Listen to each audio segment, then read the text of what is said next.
ఒక హిట్ సినిమాకి సీక్వెల్ వస్తుందంటే ఎక్స్‌పెక్టేషన్స్ చాలా ఉంటాయి. అలాంటిది ఒక ఫ్రాంచైజీ లాగా హిట్ 2 లాంటి 2 బ్లాక్ బస్టర్స్ తర్వాత ఆ సినిమాలు ప్రొడ్యూస్ చేసిన నానియే హీరోగా నటిస్తూ హిట్ 3 అనే సినిమాతో రావడం అనేది అంచనాల్ని డబుల్ చేస్తదనేది అందరూ ఊహించింది. పైగా ఈ సినిమాకి సంబంధించి తను చాలా ప్రమోట్ చేశాడు. పాన్ ఇండియా రేంజ్‌లో తాను ఒక్కడిగా తిరుగుతూ విపరీతమైనటువంటి ప్రమోషన్స్ చేశాడు. ఆ సినిమా మీద భారీ అంచనాలు పెంచాడు. ఒక రకమైనటువంటి హైప్‌ని క్రియేట్ చేశాడు. పైగా ఈ సినిమాలో ఎక్కువగా వయలెన్స్ ఉందని, ఏదైతే నాని ఇమేజ్‌కు భిన్నంగా ఎక్కువగా వైలెన్స్ ఉందని, సెన్సిటివ్ పీపుల్ చిన్నపిల్లలు ఈ సినిమా చూడొద్దని నానియే స్వయంగా చెప్పడంతో చాలా వరకు ఆశ్చర్యపోయినప్పటికీ అంత కంటెంట్, బలమైన కంటెంట్ ఉంది కాబట్టి నాని ఇంత కాన్ఫిడెంట్గా చెప్పాడు అనేసి చాలామంది అనుకున్నారు. మరి నాని కాన్ఫిడెన్స్ నిజమైందా లేదా, ఈ సినిమా కథా కథనాలు ఎలా ఉన్నాయనేది ఒకసారి చూద్దాం.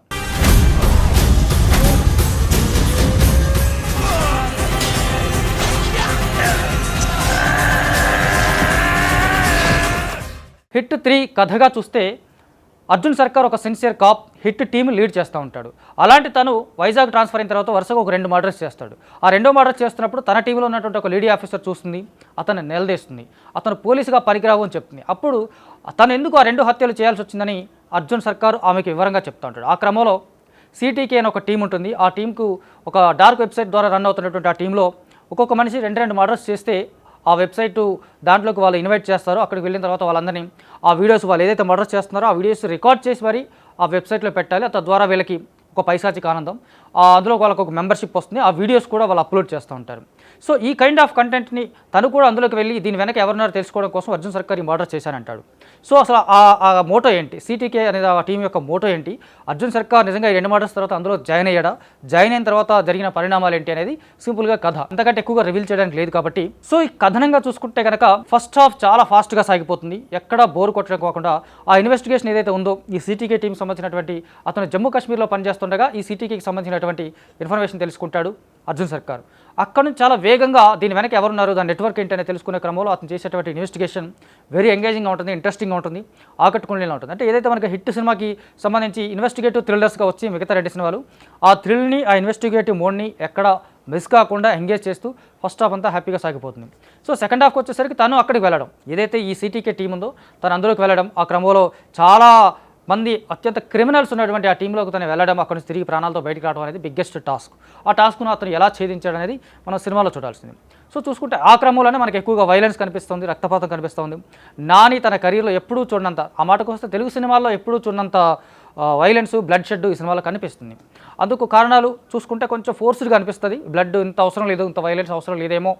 అంటే నాని ఇంతకుముందు హిట్ ఫ్రాంచైజీలో ఉన్నటువంటి హీరోలంతా కూడా మ్యాక్సిమం తెలివితో మేనేజ్ చేస్తారు, ఒక బ్రిలియన్స్ తోటి, వాళ్ళ క్లెవర్ ఐడియాలజీ తోటి వాళ్ళు ముందుకు వెళ్తూ ఉంటారు. ఇక్కడికి వచ్చేసరికి నాని బల ప్రదర్శన ఎక్కువగా నమ్ముకోవడం అనేది కనిపిస్తుంది. ఆ క్రమంలో వచ్చేటువంటి యాక్షన్ సీక్వెన్స్లు కొన్ని ఫోర్స్డ్గా అనిపిస్తాయి తప్ప అంత న్యాచురల్గా అనిపించవు. న్యాచురల్గా ఈ రక్తపాతం జరుగుంటే కనుక ఇంకాస్త బెటర్గా ఉండేదేమో అనిపిస్తుంది. కాకపోతే ఈ సినిమా ఇలాగే ఉండాలి, ఇంత బ్లడ్ షెడ్ ఉండాలి, ఇంత వైలెన్స్ ఉండాలి అని ఫిక్స్ అయి తీసినట్టుగా కొన్ని యాక్షన్ సీక్వెన్స్ మనకు కనిపిస్తుంది, ముఖ్యంగా క్లైమాక్స్ సంబంధం చూసుకుంటే. సో ఇతనికి హీరోయిన్ ట్రాక్ కూడా అంత గొప్పగా అనిపించదు. కాకపోతే హీరోయిన్ అతను ఎందుకు ప్రేమించిందని సెకండ్ హాఫ్లో చెప్పినప్పుడు కన్విన్సింగ్గా ఉంటుంది. ఆ స్టార్టింగ్లో సాగుతున్నప్పుడు హీరోయిన్ ఉండాలి కాబట్టి ఉందేమో అనిపిస్తుంది. కాకపోతే సెకండ్ హాఫ్లో తను ఇచ్చే ట్విస్ట్ మ్యాక్సిమం ఎక్స్పెక్ట్ చేయనంత పెద్ద ట్విస్ట్ ఇస్తుంది. అక్కడ నుంచి వాళ్ళిద్దరి జర్నీ ఎలా సాగుతుంది అనేది, వీళ్ళిద్దరి మధ్య ఉన్నటువంటి ఆ కెమిస్ట్రీ అనేది చూసుకుంటే సెకండ్ హాఫ్లో ఇంకాస్త బెటర్గా ఉంటుంది. అది వీళ్ళిద్దరి మధ్య కెమిస్ట్రీ కంపేర్ చేస్తే ఫస్ట్ హాఫ్ కంటే సెకండ్ హాఫ్ కొంచెం డల్గానే ఉన్నట్టు, కాకపోతే ఎక్కువ వైలెన్స్, యాక్షన్ సీక్వెన్స్తోనే వెళ్ళిపోతూ ఉంటుంది.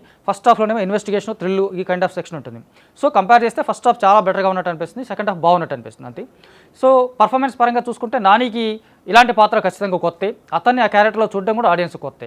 పైగా ఆ క్యారెక్టర్ చాలా బూతులు యథేచ్ఛగా వాడేస్తుంటుంది. ఆ క్యారెక్టరైజేషన్ అలాంటిదే కాబట్టి అతను పెరిగిన విధానం, అతను పెరిగిన వాతావరణం కూడా అందుకు అనుకూలంగా ఉందని చెప్పి క్యారెక్టరైజేషన్ని కన్విన్సింగ్గా ఆడియన్స్కి చెప్పే ప్రయత్నంలో సక్సెస్ అయ్యాడు డైరెక్టర్ అని చెప్పాలి. నిజంగా అలా పెరిగిన వాళ్ళు ఇలాగే మాట్లాడతారు అనే దానికి రూల్ ఏం లేకపోయినా మాట్లాడడానికి ఎక్కువ అవకాశం ఉంది అని చెప్పేలాగా కన్విన్స్ చేశాడు.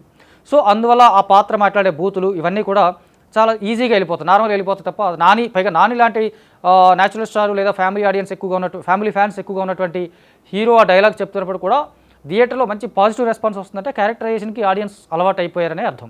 సో అలా చూసుకుంటే కొంచెం ఇది నానికి సంబంధించి కొత్త క్యారెక్టరైజేషన్, ఆడియన్స్ కూడా నానిని ఇలా చూడడం కొత్తగానే ఉంటుంది.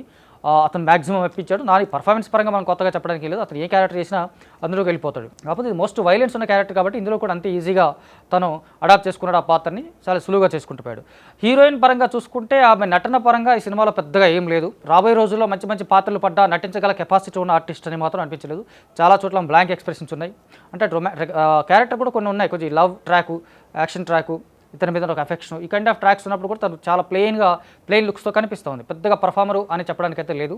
మిగతా పాత్రలో రావు రమేష్ ఇలా చాలా వెళ్ళిపోతుంటాడు. క్యామియోగా క్లైమాక్స్లో అడవిశేష్ రావడం, అలాగే మాగంటి శ్రీనాథ్ రావడం, ఏదైతే ఫస్ట్ పార్ట్ సెకండ్ పార్ట్లో కంటిన్యూ అయినటువంటి మాగంటి శ్రీనాథ్ కానీ ఆ మిగతా క్యారెక్టర్స్ కొన్ని రిపీట్ అవ్వడం అనేది ఆడియన్స్కి థ్రిల్ ఇస్తాయి. కాకపోతే అవి కూడా ఊహించేలాగానే ఉంటాయి, ఆల్రెడీ లీక్ అయినాయి కాబట్టి. అయినప్పటికీ కూడా ఆ క్యారెక్టర్ ఎంటర్ అవ్వడం చాలా విజిల్ బ్లోయింగ్గా ఉంటుంది. క్లైమాక్స్లో కార్తీ ఎంట్రీ అనేది ఖచ్చితంగా అది కూడా లీక్ అయిన విషయమే, అయినప్పటికీ అది కొత్తగా ఉంది.